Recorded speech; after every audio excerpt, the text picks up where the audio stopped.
In the waning days of the Fourth Age, when the dominion of men had long been established, and the elder days were but whispered tales in the halls of learning, a strange mist began to rise from the grey havens. It was not the familiar sea fog that oft rolled in from the sundering seas, but something altogether different, silver touch, singing with voices that no living ear should hear. Círdan the shipwright, last of the great elven lords to remain in Middle-earth, stood upon the quays of Mithlond, watching the phenomenon with eyes that had witnessed the rising of the sun and moon. His weathered hands, skilled in the crafting of ships that sailed to the undying lands, trembled not with age, but with recognition of something that should not be. "Master," spoke Arundel, a young elf of mixed Noldoran and Sindarin heritage, who served as harbor master, "the mist has grown thicker since yesterday's dawn. The mortal folk of the nearby settlements speak of dreams that call them westward." Círdan's grey eyes, deep as the sea itself, narrowed. "Dreams that call westward. I have felt them too. But these are not the dreams of the sea, longing that touches all who dwell near the shore. There is something else stirring, something that was meant to sleep eternal." The mist swirled about the harbor, and within its folds, shapes seemed to move, tall forms bearing the semblance of elves, yet walking with a purpose that spoke of urgent need. As the day wore on, more disturbing reports reached Círdan's ears. Ships that had sailed for Valinor decades past were being sighted within the mist, their crews calling out in voices filled with anguish, rather than the joy that should accompany those who had found peace in the blessed realm. That evening, as Círdan stood in his private chambers atop the tower of the Sea Ward, a knock came upon his door. Enter came not Arundel, but a figure cloaked in grey, whose face was hidden beneath a deep hood. "Lord Círdan," the stranger spoke in a voice like wind through autumn leaves, "I bring word from Lothlorien. Though that realm has long stood empty, the Lady Galadriel sends her greetings from across the sea." Círdan's ancient heart quickened. "The lady departed these shores nigh on 100 years past. How comes her word to me now?" The stranger raised hands pale as starlight and lowered his hood, revealing features both fair and terrible. An elf, but one whose eyes held depths of sorrow that even Círdan had rarely witnessed. "I am Thrandion, once called the Farseer, counselor to Gil-galad in days of old. I sailed west ere the War of the Last Alliance, and have dwelt in Eldamar these many centuries. But a shadow has fallen upon the blessed realm, my lord, and we who have found peace are called to war once more." 2. Thrandian's tale unfolded like a map of sorrow across the chamber's sea-scented air. In the undying lands, where no shadow had fallen since the music of creation, a blight had begun to spread from the uttermost west. It was not darkness as the folk of Middle-earth knew it, but rather an absence, a growing void that consumed not light, but meaning itself. It began as whispers among the Maiar.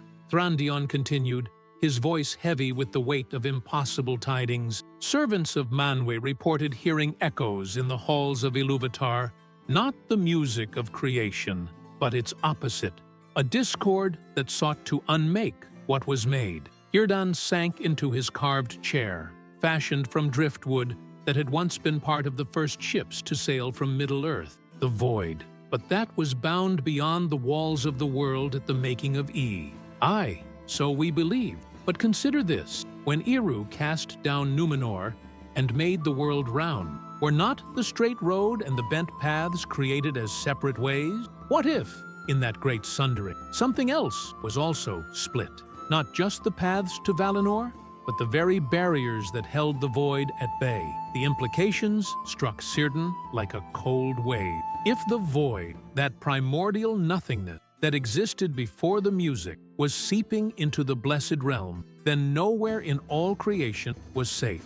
But more troubling still was the question of why this concern reached to the Grey Haven. "The mist," Círdan said slowly, understanding dawning like a grey sunrise. "It is not arising from our waters, but from the straight road itself. The way to Valinor has become a conduit, Thrandion nodded grimly. The Valar have closed the Straight Road to prevent the spreading of this blight to Middle-earth. But in doing so, they have trapped many who were sailing to the west when the barriers were raised. Their ships drift now in the space between worlds, neither in Middle-earth nor in the Blessed Realm. Then the shapes we see in the mist are the lost, calling for aid. But my lord, there is more. Lady Galadriel, in her wisdom, foresaw that this crisis might require knowledge and power that exists only in Middle-earth. The three rings of the elves, though diminished, still hold resonance with the fundamental forces of creation. Vilya, mightiest of the three, was born by Elrond to Valinor, but Narya and Nenya.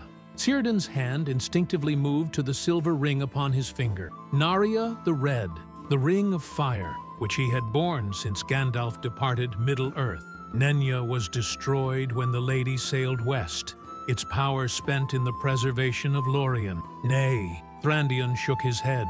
That is what was believed, but in truth, Galadriel bore Nenya with her, hoping to preserve something of Middle-earth's growing power in the Undying Lands. Now she sends word. The two must be reunited, their power combined, to create a bridge across the void and restore the Straight Road. The weight of this revelation settled upon Círdan like the deep waters of the sea. He was being asked to undertake a journey into uncertainty, to sail not to the peace of Valinor, but into a realm threatened by the very antithesis of existence. Word went forth from Mithlond by swift rider and speaking bird to all corners of Middle-earth where wisdom still dwelt, to Minas Tirith, where King Elisar's heir ruled in majesty, to the halls of Erebor, where Daeon's descendants delved deep, to the Shire, where the Took and the Brandybuck still remembered old lore, and to stranger places still, where hermits and scholars pursued knowledge in solitude.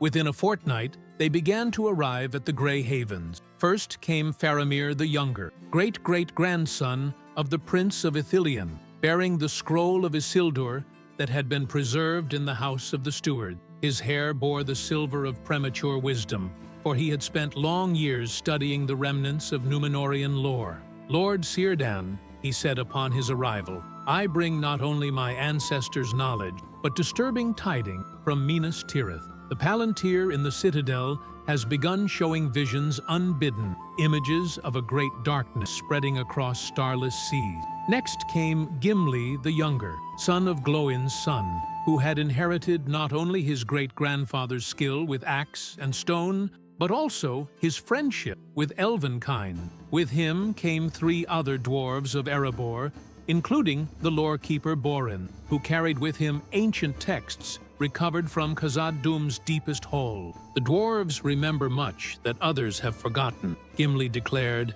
his red beard streaked with gray. "In the deep places of the earth, we kept watch against things that should not wake. But lately, the stones themselves whisper of unease, as if the very foundations of Middle-earth grow uncertain." From the Shire came Peregrine Took III, grandnephew of the famous Pippin, accompanied by Meriadoc Brandybuck IV. Though both were advanced in years by Hobbit standards, they retained the keen curiosity and unexpected wisdom that had always marked their line. "We've brought the Red Book," Peregrine announced, producing a leather-bound volume thick with inserted pages and annotations. Not the copy that went to Minas Tirith, but the original, with all of Bilbo's and Frodo's private notes. There are passages here about the nature of the rings that were deemed too dangerous for general reading. Most unexpected of all was the arrival of a figure none had seen for decades. Tom Bombadil, eldest and fatherless, whose power was his own, and who walked Middle-earth as he pleased. He came singing, as was his way, but his song was tinged with melancholy. "Oh, Círdan, old gray beard, shipwright, shorekeeper, Tom has come from his hills and forests, for the trees are singing of endings, and the stones speak of beginnings that should not be begun again. Eldest remembers the first music, yes, and the discord that tried to spoil it. But this is not the same discord. No, no, this is silence trying to sing, darkness trying to shine, nothing trying to be." The strangest arrival, however, came from the sea itself. As the council prepared to convene in Círdan's hall, a ship was sighted approaching from the west, but not one of the white ships of the Eld. This vessel was gray as storm cloud, with sails that seemed to be woven from mist itself. Upon its deck stood a single figure in blue robe, staff in hand, whose face was both familiar and impossible. Gandalf, Círdan breathed, though he knew this could not be. The Grey Pilgrim had sailed west with the ring-bearers and would not return to Middle-earth. But as the figure stepped onto the quay, it became clear that this was not Gandalf the White, nor even Gandalf the Grey. The face was similar, but older, sadder, and the eyes held depths of knowledge that spoke of journeys beyond the circles of the world. "I am Pallando," the figure spoke, called also Alatar, one of the blue wizards who went into the east and was thought lost. But I was not lost. I was waiting, preparing for a time when the wisdom of the far places would be needed.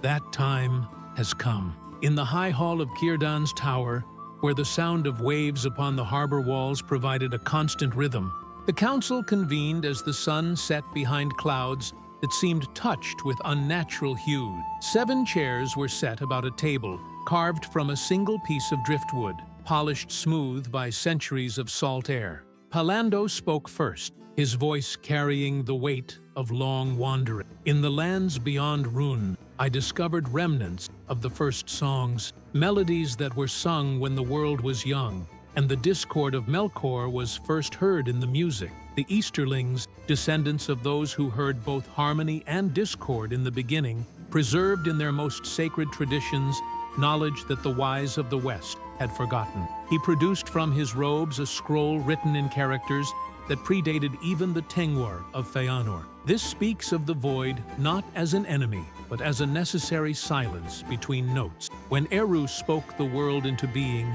each word was separated by pauses, brief returns to the void that gave meaning to what came after. But what if those pauses were not empty? What if, in trying to fill all silence with song, the Valar inadvertently trapped something that was meant to flow? Tom Bombadil nodded vigorously, his bright eyes sparkling with recognition. Yes, yes. Old Tom remembers the first songs and the spaces between them. The void spaces were not hungry then, not grasping. They were patient, waiting for their turn to speak. Faramir the Younger spread before them the scroll of Isildur, its ancient parchment covered with careful annotation in multiple hands. My ancestors' writings suggest that the rings of power, particularly the One Ring, may have disrupted more than the governance of Middle-earth. Isildur theorized that Sauron's Great Ring was not merely an instrument of domination, but a weapon aimed at the fundamental structure of reality itself. "How so?" asked Círdan, his fingers unconsciously turning Narya upon his hand. By seeking to bind all wills to his own, Sauron was essentially trying to reduce the symphony of creation to a single, repeating note. The destruction of the One Ring may have restored freedom to Middle-earth, but what of the cosmic wound it left? What if that wound allowed something from the void to enter our reality? Gimli's voice rumbled like stones in a mountain stream. The dwarves have a saying, "What is carved cannot be uncarved." But the spaces between carvings give the pattern meaning. Perhaps this void thing is not trying to destroy creation, but to restore the pattern that was lost. Meriadoc Brandybuck, stroking his gray whiskers thoughtfully, added, "Frodo wrote in his private notes that the ring felt like silence, not the absence of sound, the absence of possibility. What if the void is trying to return that silence to where it belonged?" Peregrine nodded in agreement. And Bilbo's notes mention strange dreams he had after finding the ring. Dreams of vast spaces between stars, where time itself seemed to pause. Círdan rose from his chair and walked to the great window that looked west over the darkening sea. The mist still swirled about the harbor, and within it, the shapes of lost ships moved with increasing agitation. "Then we face not an invasion," he said slowly, "but a healing. One that we have been preventing through our very efforts to maintain the integrity of the Blessed Realm." The Valar, in their wisdom, closed the straight road to prevent contamination. But in doing so, they may have trapped the void in a space too small to contain it. Thrandion leaned forward, his gray eyes troubled. But if we allow the void to flow freely, will it not consume everything in its path? Palando's weathered hands gripped his staff more tightly. Not if we guide it properly. The rings Narya and Nenya were crafted not just to preserve and inspire, but to channel the fundamental forces of creation, fire and water, preservation and growth. Between them, they might create a conduit that allows the void to flow back to its proper place in the cosmic order. As dawn broke gray and uncertain over Mithlond, the Council's decision was made. They would attempt what had never been tried before. Not the closing of a breach in reality, but the opening of a controlled passage that would allow the trapped elements of the void to return to their proper place in the cosmic order. But first, they required tools and knowledge that could only be obtained from the most dangerous places in Middle-earth. Gimli and his dwarven companions volunteered to return to Khazad-dûm, now called Moria, to retrieve the Hammer of the Deep, a relic of the Elder Days that was said to be capable of shaping the very foundations of the world. The Balrog is long dead, Gimli declared, and Durin's Bane no longer guards the depths.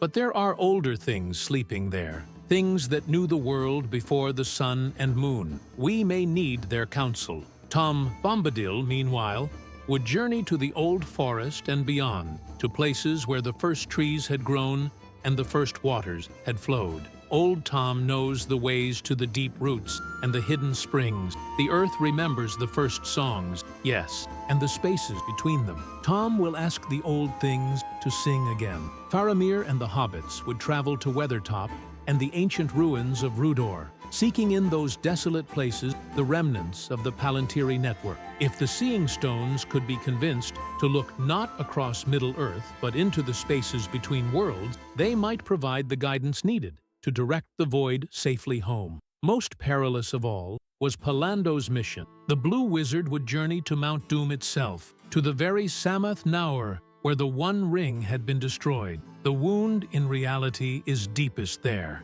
he explained. If we are to heal the pattern of creation, we must begin at the place where it was most grievously torn. Círdan would remain at the Grey Havens with Thrandion, preparing the harbor for what was to come. Using the power of Narya, they would begin the delicate work of extending the straight road not westward toward Valinor, but into the space between worlds where the lost ships waited. As the various parties prepared to depart on their dangerous missions, an unexpected figure appeared at the harbor. She came walking across the water as if it were solid ground, her feet not touching the waves, but somehow supported by the sea itself. She was tall and fair, with the bearing of royalty, but her face held a sorrow deeper than the ocean. "I am Wenan," she said, her voice like the sound of deep currents. "Lady of the seas, wife to Ossiu the tempestuous.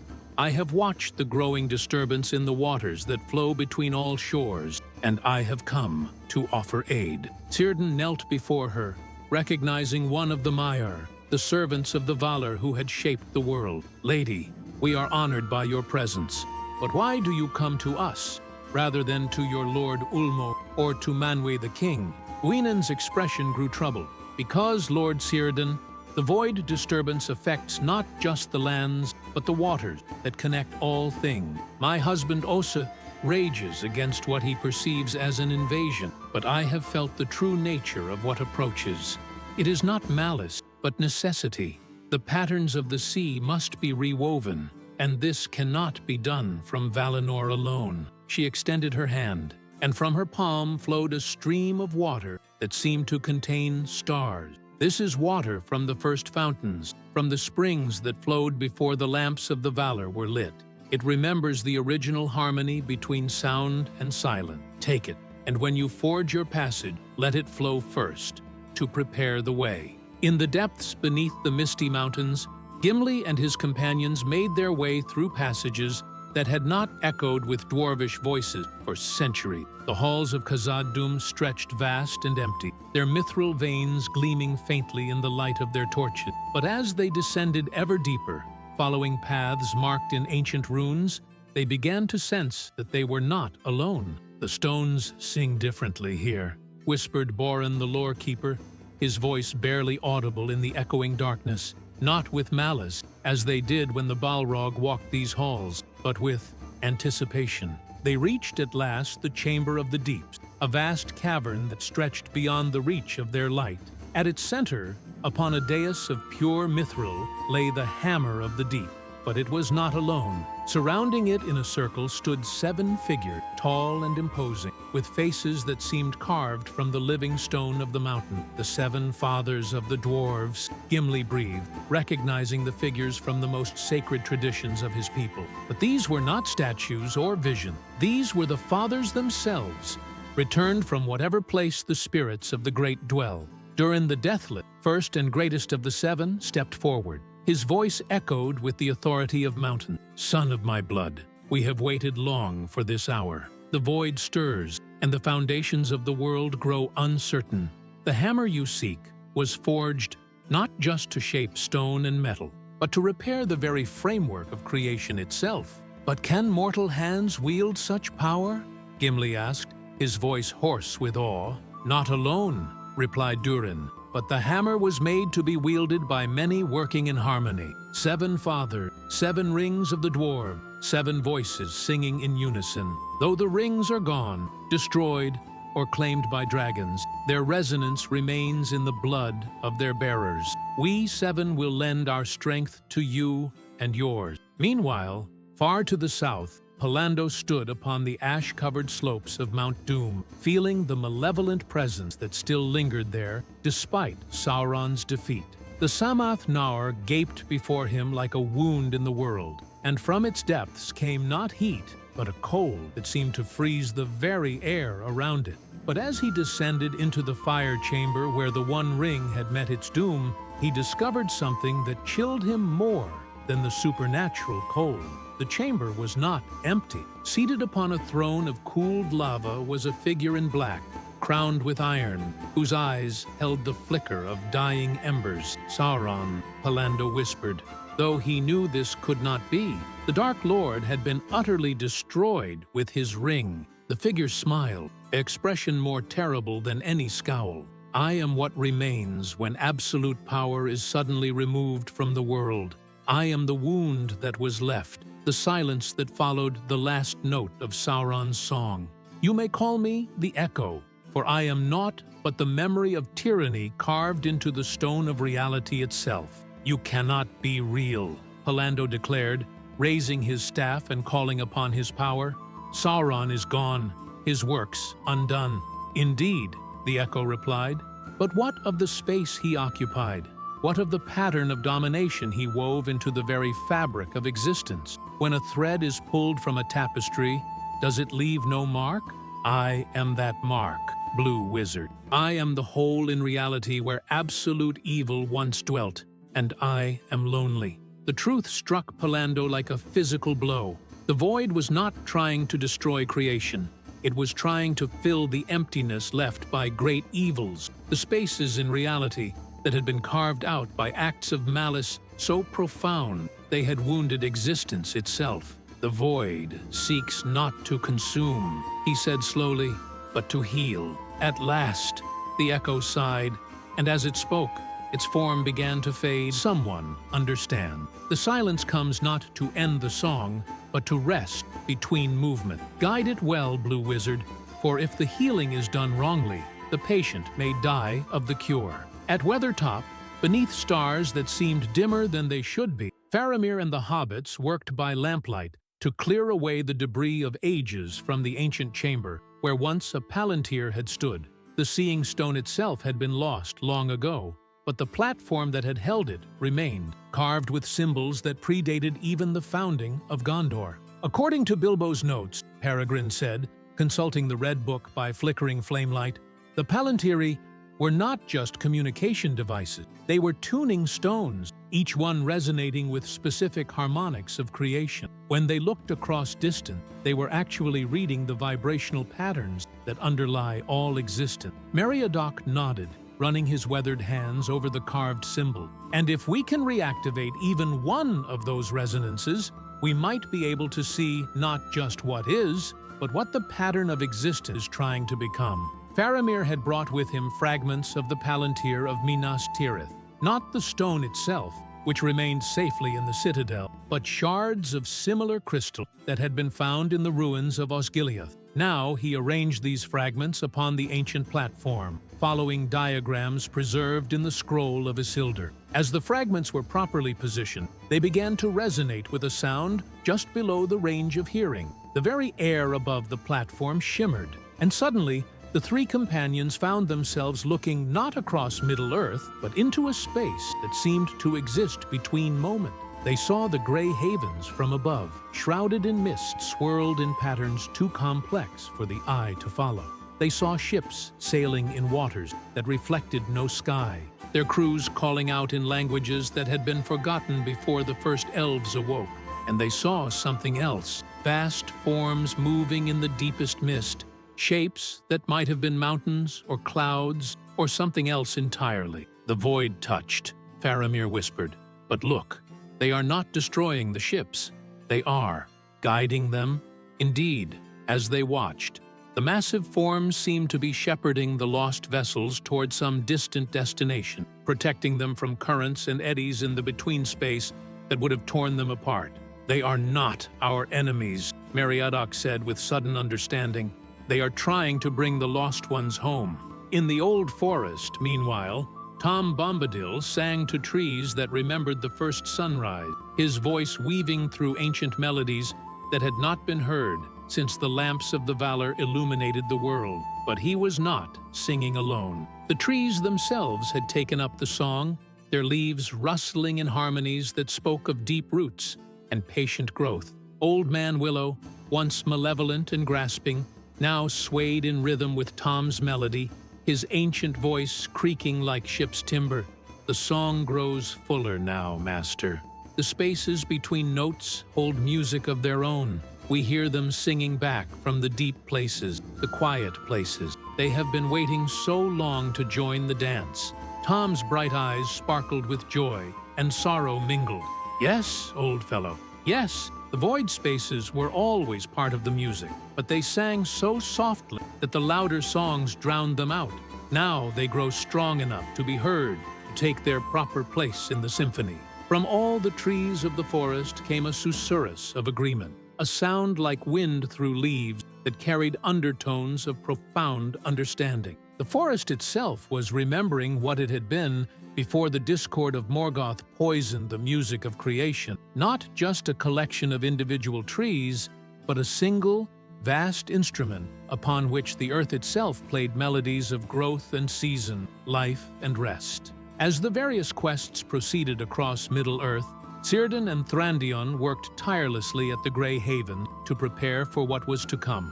Using the power of Narya, the Red Ring, Círdan began to extend tendrils of the Straight Road into the mist-shrouded waters where the lost ships drifted. But the work was far more complex than either had anticipated. The Straight Road was not merely a path through water, but a conduit that existed partially outside normal space and time. To extend it required not just power, but understanding of the fundamental structures that underlay reality itself. The ring shows me the pattern, Círdan said, his voice strained with effort as Narya blazed upon his finger like a captured star. But they are different than they were. The harmonics have changed. It is as if some great instrument is being retuned, and we must adjust our own song to match. Thrandion, standing beside him with hands raised in gestures of power, felt the change as well. The very foundations shift beneath us, but not with malice, with purpose. Something vast and patient is awakening, something that has slept since the world began. Their work was interrupted by the arrival of Wenan, Lady of the Seas, who rose from the harbor waters with an expression of urgent concern. My lords, you must pause in your efforts. The awakening you feel is not just the stirring of the void, it is the response of Eru Ilúvatar himself. The implications struck both elves like a cold wave. If the Creator was taking direct action, then the crisis was far greater than they had imagined. The music of creation, Wenan continued, was never meant to be a single, eternal song. It was the first movement of a symphony that was to have many parts, but the discord of Melkor, and later the wounds torn by Sauron's ring, interrupted the natural flow from movement to movement. Now the void seeks not to destroy the first movement, but to provide the silence necessary for the second movement to begin. Círdan sank to his knees, overwhelmed by the magnitude of what he was hearing. Then we are living through the ending of the first age of existence itself. Nay, Uinen said gently, not an ending, but a transition. The second movement has been waiting patiently for its turn, but it cannot begin until the first movement reaches its proper conclusion. That is what the void offered, not destruction, but completion, the final rest that allows new music to begin.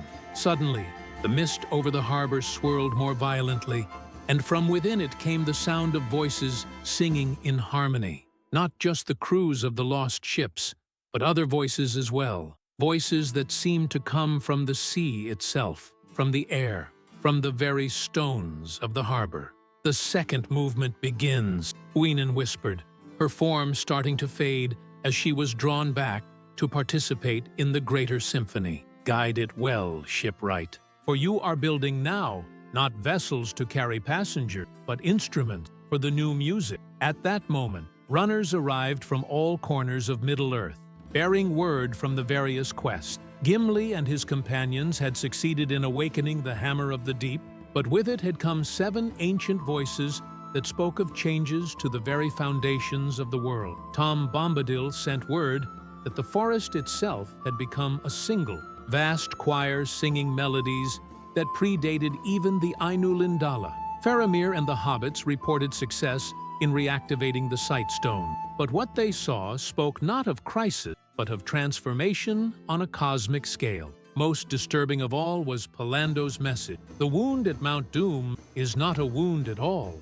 but a doorway. The echo of Sauron that dwells there seeks not to return to power, but to be properly laid to rest so that the space he occupied can be filled with something better. The void comes not as conqueror, but as healer. Prepare the way. From across the width and breadth of Middle-earth, the various parties began their return to the Grey Haven, each bearing not just artifacts of power, but knowledge that would reshape their understanding of existence itself. The urgency of their missions had given way to something deeper, the recognition that they were participating in an event that had been foreseen since the foundation of the world. Gimli's company arrived first, their dwarvish ponies laden with more than just the Hammer of the Deep. The 7 fathers of the dwarves had chosen to manifest themselves in physical form for the first time since their creation, walking beside their descendants as they made their way across the misty mountains. The stones sing of it.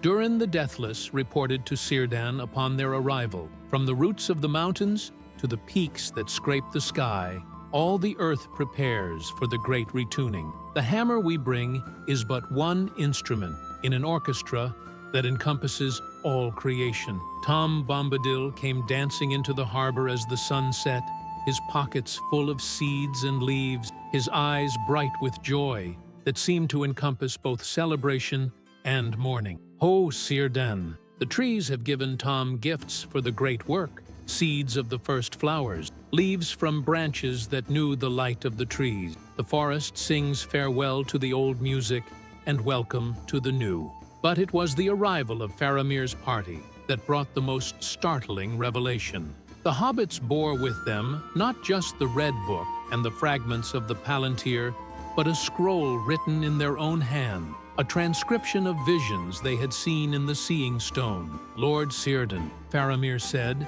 his face pale with the weight of what he had witnessed, we have seen the end and the beginning. The void does not come alone. It brings with it the architects of the second movement, beings of such wisdom and power that they make the Valar seem like children learning their first songs. Peregrine nodded vigorously, his usually cheerful face grave with responsibility. We saw them in the deep spaces between worlds, the Ilúvatar Mithrim, the grey companions of Eru himself. They have been waiting beyond the bounds of creation for the signal to begin their work. And that signal, Meriadoc added, is the completion of the first movement, which can only happen when all the wounds and interruptions are properly healed. The void is their advance guard, preparing the way for a transformation that will touch every star, every world, every living thing. Last to arrive was Pallando, walking up from the harbor as if he had simply stepped out of the mist itself. The blue wizard bore with him no artifacts or treasures, but his eyes held depths that spoke of communion with powers beyond naming. The echo of Sauron has been laid to rest, he reported simply. But more importantly, I have spoken with the voice of the void itself. It is not, as we feared, a hunger that consumes. It is a womb that nurtures. Within its silence, the new music is already growing, waiting for the moment of birth. As night fell over the Grey Haven, all the gathered folk, elves and dwarves, men and hobbits, and powers greater than any of these, assembled on the Great Quay, where Círdan's greatest ships had been built. The mist had grown thicker still, and within it the shapes of the lost vessels moved with increasing purpose, as if they sensed that their long exile was nearing its end. Círdan stood at the water's edge, Narya blazing upon his hand like a star fallen to earth. Beside him, Thranduil held aloft a crystal vial containing water from Uinen's first fountains, its surface rippling with light that had no earthly source. The seven fathers of the dwarves formed a circle around the Hammer of the Deep, their voices rising in harmonies that made the very stones of the harbor resonate. "The time has come," Círdan declared, his voice carrying across water and mist to reach every ear, mortal and immortal alike. "We stand at the threshold between one age of existence and another. Let us open the way not with fear, but with wonder at what is to be born." He raised Narya high, and its light merged with the gleam of the fountain water, creating a bridge of radiance that stretched out over the mist-shrouded sea. But instead of reaching toward the west where Valinor lay, the bridge curved upward and inward, following paths that existed in dimensions beyond the three known to mortals. The Hammer of the Deep rang out like a bell as the seven fathers brought it down upon the stone of the quay, and the sound that emerged was not the crash of metal on rock, but a note of such pure harmony that it seemed to awaken echoes in every living thing. The mist began to part, revealing not the familiar waters of the harbor, but something far stranger and more wonderful.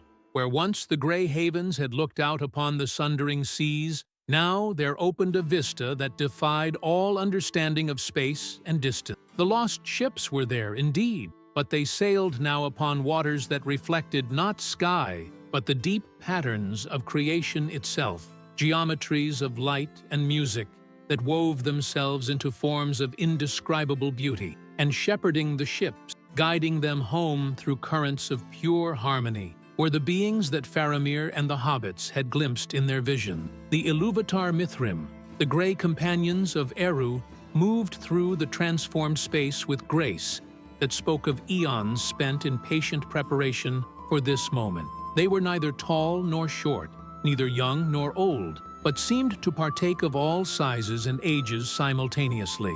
Their forms shifted like mist, yet their presence was more solid than mountain. When they spoke, though speak was too small a word for the way they communicate, their voices harmonized with the fundamental frequencies of existence itself. Children of the first movement, their words resonated through bone and spirit alike. "You have done well. The wounds are healed, the patterns restored, the silent prepared. Now comes the time of true beginning." One of the Grey Companions approached the assembled folk, and as it drew near, Círdan recognized something familiar in its ever-changing features. "Gandalf?" he whispered, though he knew this being was far more than the White Wizard who had once walked Middle-earth. "I was Gandalf, yes, as I was Mithrandir and Stormcrow and many other names," the being replied, its voice like wind through the halls of eternity. "But that was my role in the first movement. Now I am become something new, as all things must when the music changes. I am the bridge walker, the one who helps others cross from what was to what shall be." The transformation was not limited to the great powers. As the Grey Companions moved among the assembled folk, Each person, elf and dwarf, man and hobbit, began to sense changes within themselves. Not the dimming that comes with age, but the brightening that comes with understanding. Tom Bombadil laughed with delight as flowers began to bloom from his footsteps. But these were flowers that had never grown in Middle-earth, blossoms that sang with their own voices and whose colors existed beyond the spectrum of the first movement. Oh, what a merry time this! Old Tom is becoming young Tom, and young Tom is becoming something Tom has never been before. The hobbits found that their simple love of growing things had expanded into an understanding of growth itself, not just of plants and gardens, but of ideas, relationships, and the very fabric of reality. Peregrine reached out to touch one of Tom's singing flowers, and as he did so, he felt his consciousness expand to encompass not just his own shire, but all the places where anything had ever grown, would grow, or might grow. This is what Frodo felt, Meriadoc said with sudden understanding, when he touched the phial of Galadriel in Shelob's tunnel. Not just light, but the principle of illumination itself. The dwarves discovered that their ancient connection to stone and metal had evolved into communion with the fundamental structures that underlay all material existence. Gimli placed his hand upon the harbor stone and felt its kinship not just with other rocks, but with the crystalline patterns that organized space itself. "We are becoming the gardeners of reality," he said in wonder, tending the deep roots from which all worlds grow. But it was Faramir who experienced perhaps the most profound transformation. His lifelong study of ancient lore suddenly blossomed into direct perception of the great library that existed at the heart of creation, the place where every story that had been told, was being told, or could be told, was preserved in perfect detail. "I can see it all," he whispered, tears of joy streaming down his face. Every tale that Bilbo wrote, every song that the elves sang, every word spoken in love, or courage, or hope. Nothing is lost. Everything continues in the second movement, but richer, deeper, more complete than it ever was before. As the transformation deepened, the very nature of the Grey Havens began to change. The stone quays and wooden piers remained, but they now served purposes that transcended their original function. Ships still arrived and departed, but they carried passengers between not just different places, but different states of being. The lost ships that had been trapped in the mist were the first to undergo the full transformation. As they touched the shores of the renewed harbor, their elven crews stepped onto quays that were simultaneously the Grey Havens they had known, and something entirely new. These were not the same elves who had departed Middle-earth decades or centuries before. They had been changed by their journey through the between space, refined and purified by exposure to the raw harmonies of creation. Galadriel herself was among them, no longer bearing Nenya, but transformed into something that was to the former Lady of Lorien as a symphony is to a single note. Her presence filled the harbor with light that made the stars seem dim, but it was not the overwhelming radiance of the divine. It was the warm illumination of perfect understanding. "My old friend," she said to Círdan, her voice carrying harmonics that spoke to parts of the soul he had not known existed. "The time has come to weave together what was sundered." Narya and Nenya were never truly separate. They were facets of a single jewel that was fractured when the first movement was interrupted by discord. She extended her hand, and from her palm flowed a stream of silver light that merged with the red fire of Círdan's ring. As the two lights touched, they created a pattern of interwoven radiance that expanded outward, encompassing not just the harbor, but the entire coastline of Middle-earth. "Behold," Galadriel continued, "the weaving of the ways, the network of connections that will bind together all the worlds of the second movement. Every shore will touch every other shore. Every path will lead to every destination, and every being will find their way to the place where they are most needed." The transformation was not without its challenges. As the old boundaries dissolved and new ones formed, some of the assembled folk struggled to maintain their sense of identity. The familiar landmarks of thought and perception were shifting, and it required all their courage to trust in the process. "Fear not," spoke Durin the Deathly, his voice now resonating with frequencies that reached down to the very foundations of the world. "We who have died and been reborn know that identity is not lost in transformation. It is revealed. You are becoming not less than what you were, but more." Tom Bombadil, meanwhile, had become something like a walking garden, with flowers and singing birds perched on his shoulders and small trees growing from the hem of his coat. But his essential Tomness remained unchanged, perhaps even enhanced by the transformation. "Old Tom was always a mystery," he chuckled, because Tom was already living in the second movement, while everyone else was still finishing the first. Now everyone else is catching up, and what a merry dance we shall have together. The most profound change came when Pallando produced from his robes a crystal sphere that contained what appeared to be a fragment of absolute darkness, but darkness that sang with its own voice, darkness that was not the absence of light, but a different kind of illumination entirely. "This is the gift of the void," he announced, the final ingredient needed for the great reweaving. In the first movement, light and darkness were opposed to each other, creating conflict and drama. But in the second movement, they are revealed as partners in a dance that creates meanings impossible for either to achieve alone. As the sphere was placed at the center of the pattern created by the merged lights of Narya and Nenya, something unprecedented occurred. The singing darkness merged with the radiant fire and silver water, creating a triad of forces that began to reshape not just the Grey Havens, but the fundamental nature of existence itself. In the days that followed, though time itself had taken on new qualities that made the measurement of days seem quaint, the Grey Havens became something that had never existed in the first movement of creation. It was still a harbor, still a place where ships arrived and departed, but now it served as the nexus point for all possible harbors, in all possible worlds, across all possible variations of existence. Círdan, transformed but still recognizably himself, stood upon a quay that extended into waters that reflected not just one sky, but all skies that had ever been or could ever be. Ships arrived bearing passengers from realms that had never known the light of sun or moon, and departed carrying crews to destinations that existed only in the spaces between thoughts. "I understand now," he said to Galadriel, who stood beside him watching the endless dance of vessels upon impossible waters, "why I was chosen to be the last of the elves to remain in Middle-earth. It was not a burden, but a preparation. Someone had to be here to tend the harbor when it became the harbor between all worlds." The revelation of the true plot now unfolded in its full magnitude. The crisis had never been about the void threatening to destroy creation. It had been about creation itself, preparing to graduate from its first phase to its second, from the simple beauty of individual melodies to the complex wonder of a full symphony. The mist that had first appeared over the Grey Havens had been the early stages of this transformation.